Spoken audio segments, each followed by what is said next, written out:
तो आज का हमारा टॉपिक है भारत के पर्वत। काफ़ी इम्पोर्टेंट टॉपिक है, चाहे आप किसी भी एग्ज़ाम की तैयारी कर रहे हों, इस टॉपिक से आपको एक ना एक प्रश्न देखने को ज़रूर मिलेंगे। तो चलिए बिना देरी किए हुए वीडियो को शुरू करते हैं। तो चलिए वीडियो की शुरुआत करते हैं। इससे पिछली वीडियो में मैंने आपको पूरे उत्तर भारत में जो हिमालय का विस्तार है उसे बताया था। मैंने मैप की सहायता से पूरा हिमालय का विभाजन कवर किया था। अगर आपने उस वीडियो को नहीं देखा तो उसे भी ज़रूर देख लेना, काफ़ी इम्पोर्टेंट है। तो आज की इस वीडियो को शुरू करने से पहले मैं आपको पर्वत, पठार और पहाड़ में अंतर बताना चाहता हूँ, ताकि आपको वीडियो समझ में आए। तो पर्वत क्या होते हैं, मैं आपको एनसीईआरटी की डेफिनेशन से समझाता हूँ कि पर्वत पृथ्वी की सतह की प्राकृतिक ऊंचाई है। पर्वत का आधार काफ़ी चौड़ा होता है और इसका शिखर काफ़ी छोटा होता है। आप देख रहे हैं जैसा कि इमेज में जो पर्वत का आधार होता है ये चौड़ा होता है, पर इसका शिखर काफ़ी छोटा होता है। और हम ये भी कह सकते हैं कि इसके ऊपर चोटी जैसी संरचना होती है और पर्वत काफ़ी ऊंचे होते हैं। उसी के मुकाबले अगर हम देखें पठार, तो मैं आपको सीधी सरल भाषा में बताता हूँ कि अगर हम पर्वत की चोटी को काट दें, इसको समतल कर दें, तो उसी को पठार कहते हैं। ये पर्वत के मुकाबले छोटे होते हैं क्योंकि पर्वत ये चोटी से हमने काट दी और ऊपर ये समतल होते हैं। तो ये जैसे मेज होती है ना, ऊपर से समतल होती है, उसी प्रकार पठार होते हैं, ये ऊपर से समतल होते हैं। और पर्वत क्या है, ऊपर चोटी होती है। उसके बाद हम देखते हैं पहाड़। तो पहाड़ क्या है, पहाड़ पर्वत का ही लघु रूप है। हम ऐसा भी कह सकते हैं कि ये पर्वत बड़ा भाई है और पहाड़ छोटा भाई है। तो पर्वत से बड़े होते हैं और पहाड़ की ऊंचाई काफ़ी छोटी होती है। ये पर्वत का ही एक लघु रूप है। तो चलिए अब हम आगे समझते हैं। तो चलिए अब हम देखते हैं पर्वत श्रृंखलाओं के बारे में। तो मैंने इस वीडियो में सिर्फ एग्ज़ाम ओरिएंटेड फैक्ट ही कवर किए हैं, मतलब कि जो आपके एग्ज़ाम के लिए इम्पोर्टेंट है, इसीलिए आप वीडियो को पूरा एंड तक देखना। तो सबसे पहले हम देखते हैं अरावली पर्वत श्रृंखला। जैसा कि आप मैप में देख रहे हैं, यह गुजरात से लेकर राजस्थान और हरियाणा तक फैला हुआ है, पर इसका 80% भाग, जैसा कि आप मैप में देख रहे हैं, राजस्थान में ही है। इसीलिए कई बार एग्ज़ाम में ये आ जाता है कि अरावली पर्वत श्रृंखला कहाँ है, तो ऑप्शन में राजस्थान दिया होता है, क्योंकि आप देख ही रहे हैं कि जो इसका 80% भाग ये राजस्थान में ही है। और यह भारत की सबसे पुरानी पर्वत श्रृंखला है। ये काफ़ी इंपॉर्टेंट है, कई बार एग्जाम में पूछा गया है कि भारत की सबसे पुरानी पर्वत श्रृंखला कौन सी है, तो याद रखिएगा अरावली पर्वत श्रृंखला। और इसकी सर्वोच्च चोटी ये भी बहुत महत्वपूर्ण है, कौन सी है, गुरु शिखर। तो दो ही चीज़ें आप याद रखना कि सबसे पुरानी पर्वत श्रृंखला कौन सी है, तो अरावली पर्वत श्रृंखला। और इसकी चोटी कौन सी है, मतलब कि सबसे बड़ी चोटी कौन सी है इसकी, तो वो है गुरु शिखर, जिसकी ऊंचाई है कितनी, 1722 मीटर। तो राजस्थान के बाद अब हम देखते हैं मध्य प्रदेश। तो आप मैप में देख रहे हैं, यह है मध्य प्रदेश। तो मध्य प्रदेश में हम 3 पर्वत श्रृंखलाओं के बारे में पढ़ेंगे। सबसे ऊपर है विंध्याचल पर्वत श्रृंखला और नीचे की ओर है सतपुड़ा पर्वत श्रृंखला। आप ब्राउन कलर में देख रहे हैं, यह है सतपुड़ा पर्वत श्रृंखला। और आगे की ओर ये जो आप ब्लू कलर में देख रहे हैं, इसे कहते हैं मैकाल पर्वत श्रृंखला। तो यही जो सतपुड़ा पर्वत श्रृंखला है, जब आगे की ओर छत्तीसगढ़ में एंटर करती है तो उसी को मैकाल पर्वत श्रृंखला कहते हैं। याद रखिएगा, ये जो सतपुड़ा पर्वत श्रृंखला है ये मध्य प्रदेश में, आगे की ओर जब ये छत्तीसगढ़ में एंटर करती है तो कुछ हिस्सा इसका मध्य प्रदेश में, बाकी का हिस्सा छत्तीसगढ़ में, उसी को मैकाल पर्वत श्रृंखला कहते हैं। तो इससे प्रश्न क्या बनता है, इसकी सर्वोच्च चोटी पूछी जाती है एग्जाम में। तो सबसे पहले हम देखते हैं सतपुड़ा पर्वत श्रृंखला। सतपुड़ा पर्वत श्रृंखला की सर्वोच्च चोटी कौन सी है, तो याद रखिएगा धूपगढ़।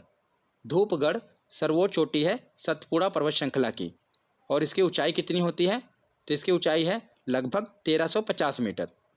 उसके बाद हम देखते हैं मैकाल पर्वत श्रृंखला। मैकाल पर्वत श्रृंखला की सर्वोच्च चोटी है अमरकंटक। वेरी इंपॉर्टेंट, कई बार एग्जाम में पूछी गई है। अमरकंटक किसकी सर्वोच्च चोटी है, तो वो है मैकाल पर्वत श्रृंखला की सर्वोच्च चोटी। और इसकी ऊंचाई है 1036 मीटर। तो यही 2 सर्वोच्च चोटी पूछी जाती है, एक तो सतपुड़ा की, यह है धूपगढ़, और दूसरी पूछी जाती है मैकाल की। ये तो कई बार पूछी गई है। तो यह है अमरकंटक।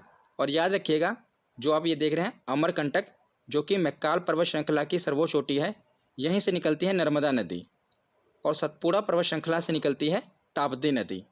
तो एग्जाम में क्या प्रश्न बनता है कि नर्मदा और ताप्ती नदी के बीच कौन सी पर्वत श्रृंखला है?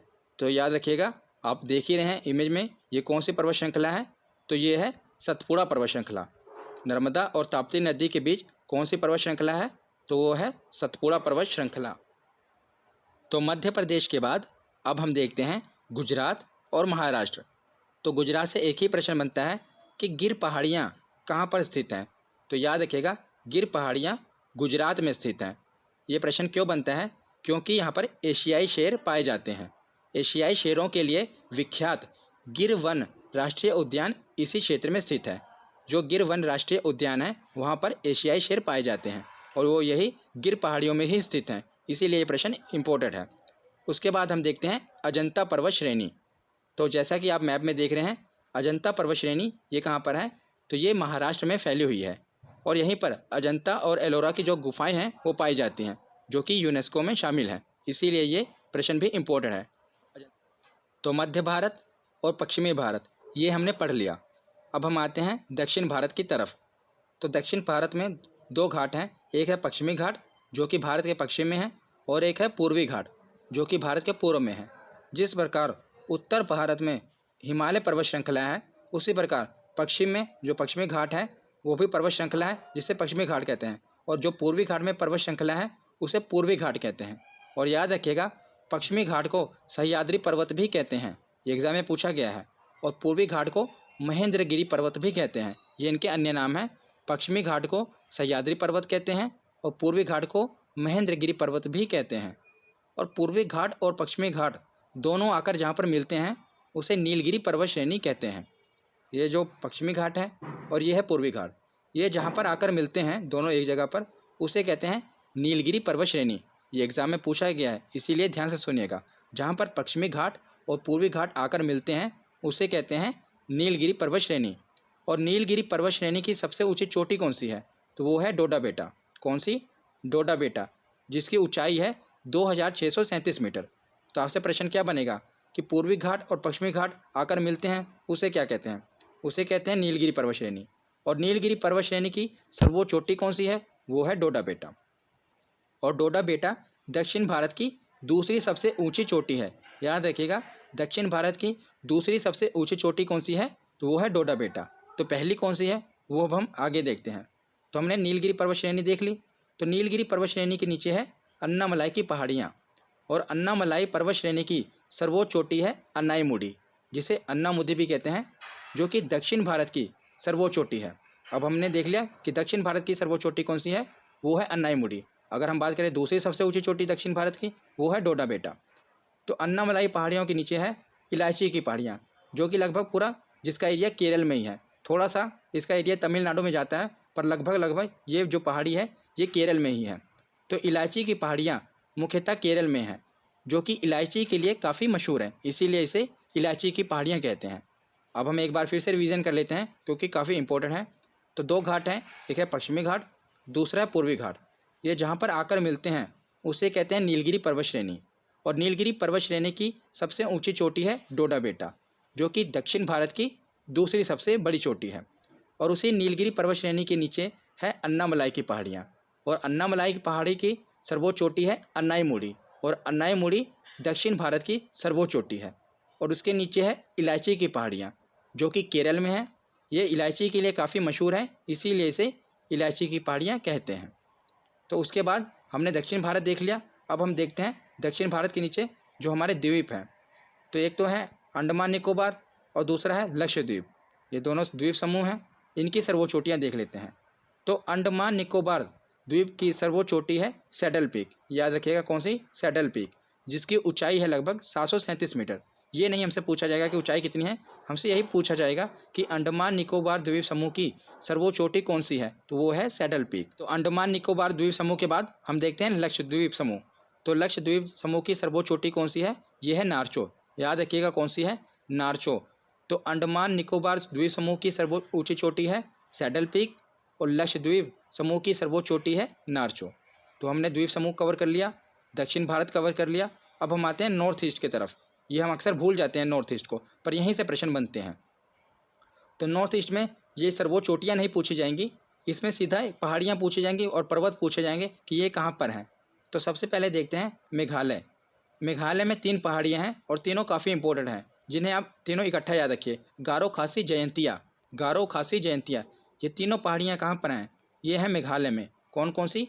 गारो, खासी, जयंतिया। गारो, खासी और जयंतिया। और मेघालय के बाद 2 पहाड़ियाँ, ये तो आप आसानी से याद रख लोगे, एक नागालैंड की और एक मिजोरम में। नागालैंड की जो पहाड़ियाँ हैं उसे नागा पहाड़ियाँ कहते हैं, ये तो सीधा नाम से क्लियर है। नागालैंड में है नागा पहाड़ियाँ, मिजोरम में है मिजो पहाड़ियाँ, ये तो दोनों नाम से क्लियर है। ज़्यादा पूछा जाता है मेघालय के बारे में, तो मेघालय में है गारो, खासी और जयंतिया। और उसके साथ हम देखते हैं अरुणाचल प्रदेश। अरुणाचल प्रदेश में 2 हैं पहाड़ियाँ, एक है डाफला और दूसरी है मिशमी। डाफला, मिशमी, ये दोनों हैं अरुणाचल प्रदेश में। मेघालय में गारो, खासी, जयंतिया और अरुणाचल प्रदेश में डाफला और मिशमी। तो यहाँ पर हमारी थ्योरी कंप्लीट होती है। अब हम देखते हैं प्रीवियस ईयर क्वेश्चन कि हम क्वेश्चन कितने कर पाते हैं। तो अब हम प्रीवियस ईयर क्वेश्चन देखते हैं कि हम कितने क्वेश्चन ठीक कर पाते हैं। तो सबसे पहला प्रश्न है कि किस हिमालय चोटी को सागरमाथा कहते हैं। तो जो इससे पिछली वीडियो थी उसमें मैंने आपको पूरा हिमालय पढ़ाया था ना, उसका ये प्रश्न है कि किस हिमालय चोटी को सागरमाथा कहते हैं।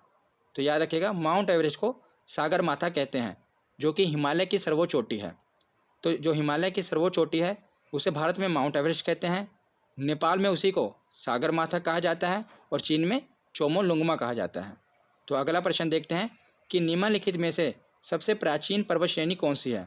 तो देख ही रहे हैं आप कितनी बार ये एग्जाम में आ चुका है और बहुत ही इंपॉर्टेंट है। मैंने शुरू में ही आपको बताया था कि सबसे प्राचीन पर्वत श्रेणी कौन सी है, तो वो है अरावली पर्वत श्रेणी, जो कि कहाँ पर है, तो राजस्थान में है इसका 80% भाग। अगला प्रश्न है कि अरावली पर्वत का सर्वोच्च शिखर क्या कहलाता है। तो क्या कहलाता है अरावली पर्वत श्रृंखला का सर्वोच्च शिखर? वो कहलाता है गुरु शिखर, याद रखिएगा। तो 3 प्रश्न हमने देख लिए। अगला क्वेश्चन देखते हैं कि निम्नलिखित में से किस पर्वतमाला को सह्याद्री के नाम से भी जाना जाता है। तो हमने पीछे पढ़ा था, एक सह्याद्री और दूसरा महेंद्रगिरी, एक सह्याद्री और दूसरा महेंद्रगिरी। तो सह्याद्री कौन सा था? तो पहले सह्याद्री फिर महेंद्रगिरी, मतलब कि पश्चिम, तो पश्चिमी घाट को, इसी को सह्याद्री के नाम से भी जानते हैं। अगला प्रश्न है कि पूर्वी घाट और पश्चिमी घाट पर्वत श्रेणियों का सम्मिलन स्थल है। तो जहाँ पर पूर्वी घाट और पश्चिमी घाट आकर मिलते हैं उसे हम क्या कहते हैं? तो उसको कहते हैं नीलगिरी पहाड़ी, यानी कि नीलगिरी पर्वत श्रृंखला, जहाँ पर पूर्वी घाट और पश्चिमी घाट आकर मिलते हैं। अगला प्रश्न है कि निम्नलिखित में से कौन सी दक्षिण भारत की सबसे ऊंची चोटी है। इन्होंने पूछा है कि दक्षिण भारत की सबसे ऊंची चोटी कौन सी है, तो वो है अन्नायमुड़ी। ये है दक्षिण भारत की सर्वोच्च चोटी। अगर बात करते हैं दक्षिण भारत की दूसरी सबसे ऊंची चोटी, तो वो होती डोडा बेटा। उसके बाद अगला प्रश्न है कि गारो, खासी और जयंतिया ये पहाड़ियाँ किस राज्य में स्थित हैं। तो तीनों पहाड़ियाँ मैंने आपको बताया था कि गारो, खासी और जयंतिया कहाँ पर स्थित हैं। ये स्थित हैं मेघालय में, याद रखिएगा। अगला प्रश्न है कि गिर पहाड़ियाँ कहाँ पर स्थित हैं। तो गिर पहाड़ियाँ कहाँ पर हैं? तो ये गुजरात में ही है। गा से शुरू हो रहा है और गा से ये भी है राज्य भी। गिर पहाड़ियाँ कहाँ पर हैं? तो गुजरात में, ये गुजरात में है। और गिर पहाड़ियाँ क्यों फेमस हैं? क्योंकि यहाँ पर एशियाई शेर पाए जाते हैं। उसके बाद अगला प्रश्न है कि अजंता पहाड़ियाँ कहाँ पर स्थित हैं। तो अजंता पहाड़ियाँ कहाँ पर हैं? महाराष्ट्र में। अजंता और एलोरा की गुफाएं भी यहीं पर ही हैं। तो उसके बाद अगला क्वेश्चन देखते हैं कि नर्मदा और ताप्ती नदियों के मध्य स्थित है। तो मैंने, अगर आप मध्य प्रदेश का देख रहे हैं, मैंने आपको बताया था नक्शा, ऊपर से नर्मदा नदी बह रही थी, नीचे से ताप्ती नदी बह रही थी और बीच में थी कौन सी पर्वत श्रृंखला थी? तो सतपुड़ा पर्वत श्रृंखला थी ना। ऊपर थी विंध्याचल पर्वत श्रृंखला, उसके नीचे थी नर्मदा नदी, उसके नीचे था सतपुड़ा पर्वत श्रृंखला और सतपुड़ा पर्वत श्रृंखला के नीचे थी ताप्ती नदी। तो नर्मदा नदी और ताप्ती नदी के बीच कौन सी पर्वत श्रृंखला थी? तो वो थी सतपुड़ा पहाड़ियाँ। तो याद रखिएगा कि नर्मदा और ताप्ती नदियों के मध्य स्थित है सतपुड़ा पहाड़ियाँ। उसके बाद अगला प्रश्न है कि अंडमान और निकोबार द्वीप समूह में सबसे अधिक ऊंचाई वाली चोटी कौन सी है। तो अंडमान और निकोबार द्वीप समूह की सबसे ऊंचाई चोटी कौन सी है? तो वो है सैडल पीक। अगर यही पूछते हैं कि लक्षद्वीप समूह की सर्वोच्च चोटी कौन सी है, तो वो होती नारचो। तो आज का आखिरी क्वेश्चन है कि गुरु शिखर चोटी किस राज्य में स्थित है। तो गुरु शिखर ये सर्वोच्च चोटी है किसकी? पहले आप ये बताइए कि गुरु शिखर चोटी जो है ये कौन सी पर्वत श्रृंखला की सर्वोच्च चोटी है।